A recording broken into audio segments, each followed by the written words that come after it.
আজ আমি তৈরি করে দেখাবো প্যানকেক রেসিপি। যদিও মোটামুটি সবাই এই রেসিপিটা করতে জানেন, তাও আমি কিভাবে করছি সেটাই দেখাচ্ছি। তার জন্য সবার প্রথমে আমি একটা বাটিতে একটা ডিম আর তার সাথে হাফ কাপ চিনি ভালো করে ফেটিয়ে নিয়েছি।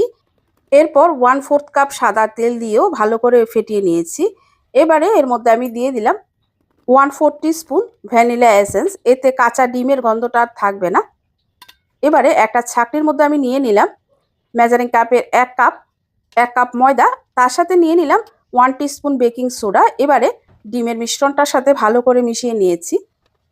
এবারে অল্প অল্প করে দুধ দিয়ে মিশিয়ে একটা ঘন ব্যাটার তৈরি করে নেব। এখানে আমি জাল করে ঠান্ডা করে নেওয়া মেজারিং কাপের 1 কাপ দুধ দিয়েছি। এখান থেকে আমার যতটুকু দুধ লাগে ততটুকু দুধই দেব। সবটা দুধ কিন্তু একসাথে দেওয়া যাবে না, অল্প অল্প করে দিয়ে এই ব্যাটারটা তৈরি করে নিতে হবে। ব্যাটারটা আমার তৈরি হয়ে গেছে। আর ব্যাটারের থিকনেসটা আপনারা দেখলে বুঝতেই পারছেন কতটা এটা ভারী বা পাতলা হবে। 1 কাপ দুধ থেকে আমার এতটুকু দুধ প্রায় রয়ে গেছে। এবারে চুলায় একটা প্যান বসিয়ে সামান্য পরিমাণে একটু সাদা তেল দিয়ে এরপর একটা টিস্যু পেপার দিয়ে আমি মুছে নিয়েছি। এরপর একটা গোল হাতা দিয়ে 1 হাতা ব্যাটার আমি এর মধ্যে দিয়ে দিলাম। এরপর ঢাকা দিয়ে মাঝারি আছে 3 থেকে 4 মিনিটের মতো একটু কুক করে নিলে এটা রেডি।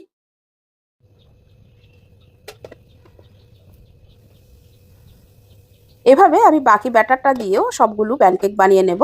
এই প্যানকেক কিন্তু বাচ্চাদের ভীষণ প্রিয়। এটা chocolate syrup, chocolate spread, maple syrup বা ডেট সিরাপ দিয়ে আপনারা এটা সার্ভ করতে পারেন।